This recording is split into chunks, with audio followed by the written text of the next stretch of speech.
Esta es la segunda clase de fijación y transferencia de energía. En esta clase vamos a ver fotosíntesis.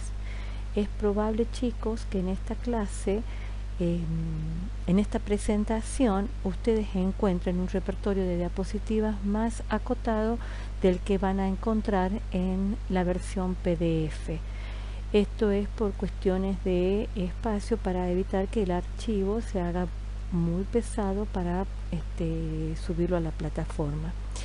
En esta clase vamos a ver, voy a explicarle aquellos conceptos o aspectos que ustedes pueden tener mayor dificultad para entenderlos al momento en que lo lean del libro. En la clase de hoy entonces vamos a ver la segunda parte del temario de la unidad 4 de fijación y transferencia de energía.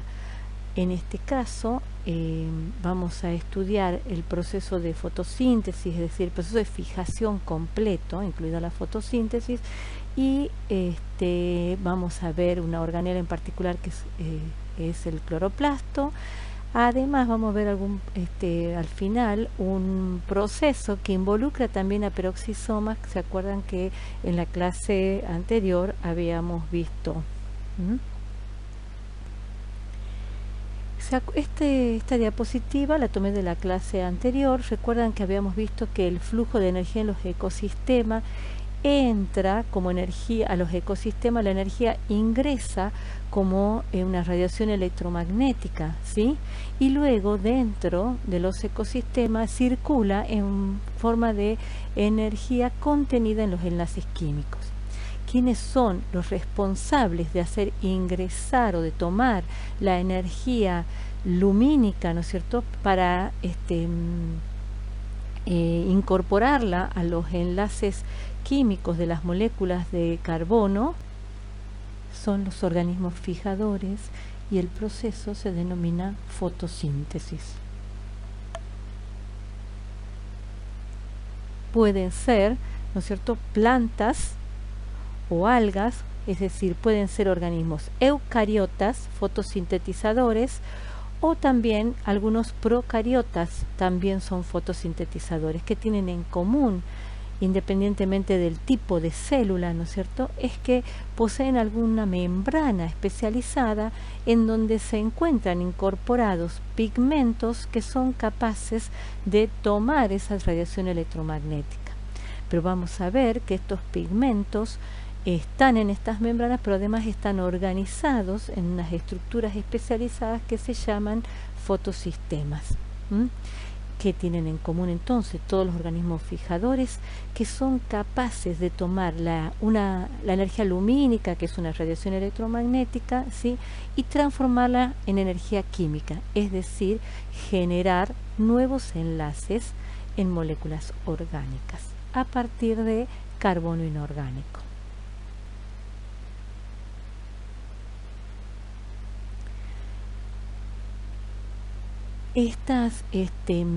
Estos organismos fijadores, cuando aparecieron, fueron los responsables, ¿no?, de transformar la atmósfera del planeta, ¿sí?, en una atmósfera en la que se encuentra en gran proporción el oxígeno.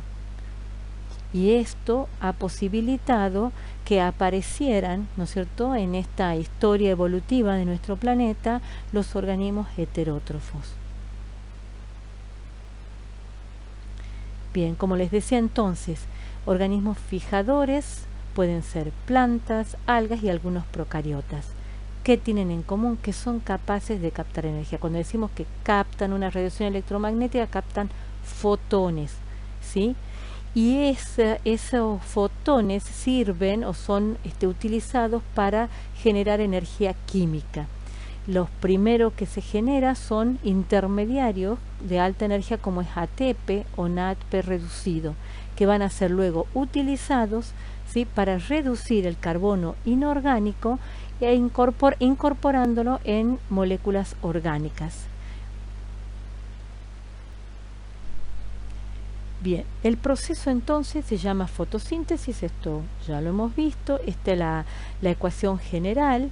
Es muy importante que ustedes no solo se la aprendan de memoria esta ecuación, sino que la piensen, la razonen y se interpelen dónde ocurre y de dónde viene ese dióxido de carbono, de dónde viene el agua, qué significa que yo ponga luz, qué significa que yo ponga clorofila ahí.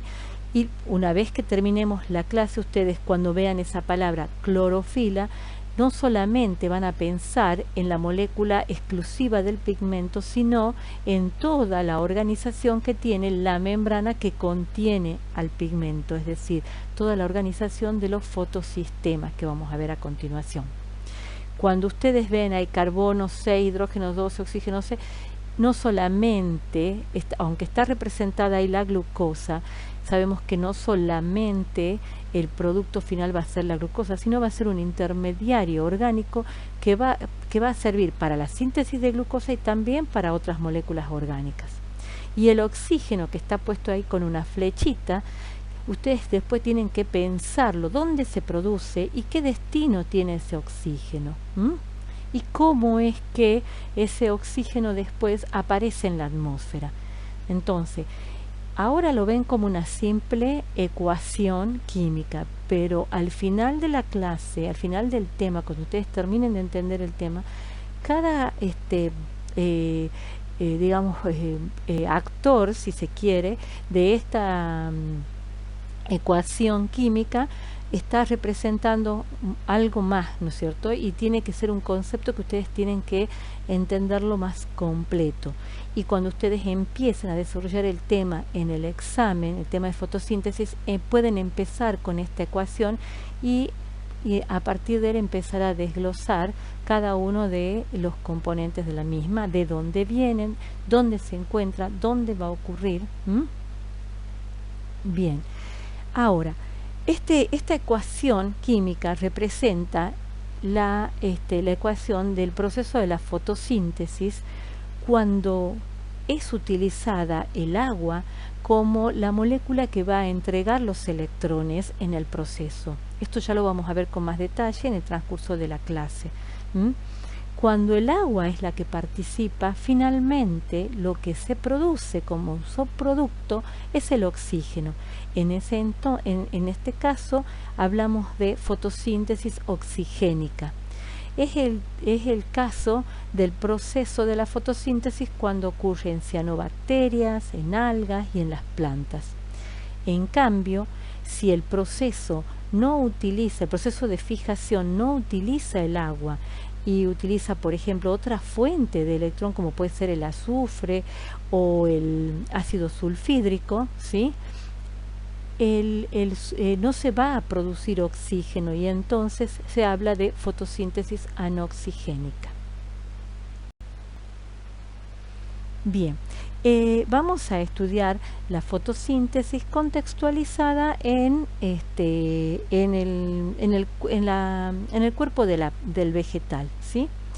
La hoja es el órgano, si se quiere, de la planta, que es el fotosintético por excelencia, aunque tengan presente que la fotosíntesis también es posible en el pecíolo, en el tallo, es decir, en otras partes verdes de la planta. Recordemos que la hoja, ¿sí?, se une al tallo a través del pecíolo y por allí, ¿sí?, se encuentran o se desprenden ramificaciones de los haces vasculares que van a luego a continuarse en la nervadura principal y finalmente se va a ramificar en las venas de la hoja, por toda la superficie de la hoja que llamamos lámina o limbo. Es la parte de la hoja que se expone a la luz, ¿no es cierto?, y que va a ser capaz de, en esas hojas, algunas determinadas células van a llevar a cabo la fotosíntesis. Entonces la hoja es el órgano de nutrición por excelencia de la planta, ¿sí? Allí va a ocurrir la fotosíntesis. Ahora, para que ocurra la fotosíntesis, la hoja debe asegurar que llegue a ella agua, luz y dióxido de carbono, que es lo que hemos visto se requiere para que la fotosíntesis ocurra. Y además debe ella asegurarse de mantener en sus células las estructuras que van a ser las responsables de llevar a cabo el proceso. Es lo que en la ecuación yo les puse como clorofila, que no es simplemente la clorofila, solamente una molécula, la clorofila la que es responsable de todo el proceso. Bueno, acá tenemos un corte transversal de la hoja. Fíjense, en la parte inferior, ¿sí? Tenemos en el envés tenemos los estomas, que es por donde va a ingresar el dióxido de carbono. Inmediatamente tenemos el parénquima esponjoso, que permite la difusión del gas, ¿no es cierto?, a través de esos espacios o lagunas, ¿sí? Y el parénquima en empalizada. El parénquima o mesófilo, ¿sí? Es aquí encontramos las células que son ricas en cloroplastos y que van a ser capaces de llevar a cabo la fotosíntesis. El agua va a llegar a la hoja, ¿sí?, a través del haz vascular.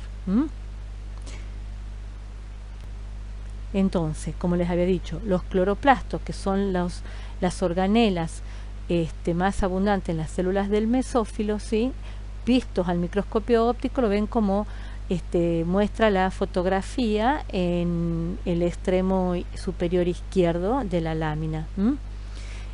Ahora, cuando nosotros lo vemos al microscopio óptico, vemos como siempre vesículas verdes.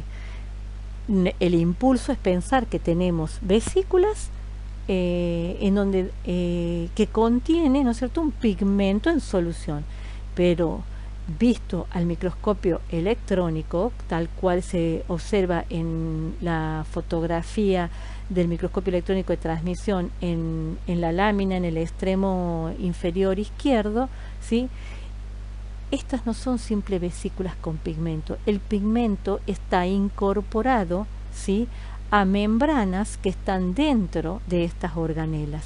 Entonces, cuando ustedes les pidan en el examen que dibujen la ultraestructura del cloroplasto, ¿qué van a dibujar? Una doble membrana, una membrana externa, una membrana interna, un espacio intermembrana que es mínimo, luego tenemos el estroma, ¿sí?, y adentro tenemos una estructura, ¿sí?, membranosa, ¿sí?, que forma lo que se llama los tilacoides. Los tilacoides, ¿sí?, o la membrana del tilacoide forma como sacos, pequeños sacos aplanados que determinan en su interior el espacio tilacoideo. Estos sacos están como apilados, ¿sí?, y forman lo que se llama grana. Entonces, fíjense ustedes que tenemos una gran cantidad de membrana formando los tilacoides, toda esta estructura de los tilacoides.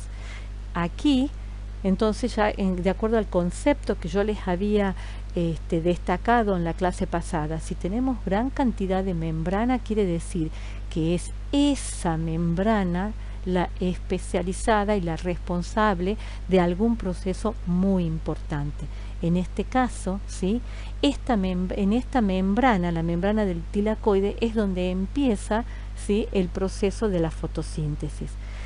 Pero no ocurre únicamente sobre la membrana del tilacoide, sino también el estroma, ¿sí?, que contiene una gran cantidad de enzimas, ¿sí? Aquí encontraremos unas enzimas, el conjunto de enzimas que van a llevar a cabo la segunda etapa de la fijación de este proceso, que es la fijación del carbono. Y además, en el estroma encontramos ADN, ribosomas. Esto nos hace, nos recuerda que nosotros habíamos estudiado en la clase pasada, ¿sí?, la teoría de la endosimbiosis, ¿sí?, que explicaba primero el origen de estas organelas dentro de la célula, y además la presencia de este ADN, ¿se acuerdan que era una de las pruebas que sustentaba esa teoría de la endosimbiosis? Porque yo les había explicado que la organización del ADN tanto del cloroplasto como de la mitocondria es muy similar a la organización del ADN de las de bacterias modernas, ¿recuerdan? Bueno, antes de pasar de seguir con este tema, aquí en la membrana del tilacoide yo les sumé aquí una esquemita en donde les muestro, ¿sí? Sobre esta membrana es que vamos a estudiar la primera etapa del proceso. Fíjense que es una membrana bastante compleja en donde encontramos una serie de proteínas transmembrana que van a ser luego las responsables, ¿sí? de la primera etapa del proceso de la fijación del carbono. Bueno, esto es una fotografía al microscopio, son fotografías al microscopio electrónico donde ustedes pueden ver, ¿sí? Cloroplastos en la célula vegetal, ¿sí? Y con mayor aumento los sacos aplanados que forman los tilacoides, y todo ese conjunto de sacos aplanados forman lo que se llaman granas. Recordando solamente a modo de refrescar lo que habíamos hablado de la teoría de la endosimbiosis, ¿sí? Recuerdan que habíamos dicho que la teoría explicaba que un eucarionte ancestral había fagocitado un procariota, ¿sí? Y en este caso, un procariota que es capaz de fijar energía a partir del medio, es decir, un procariota autótrofo. Fíjense ustedes, ¿no?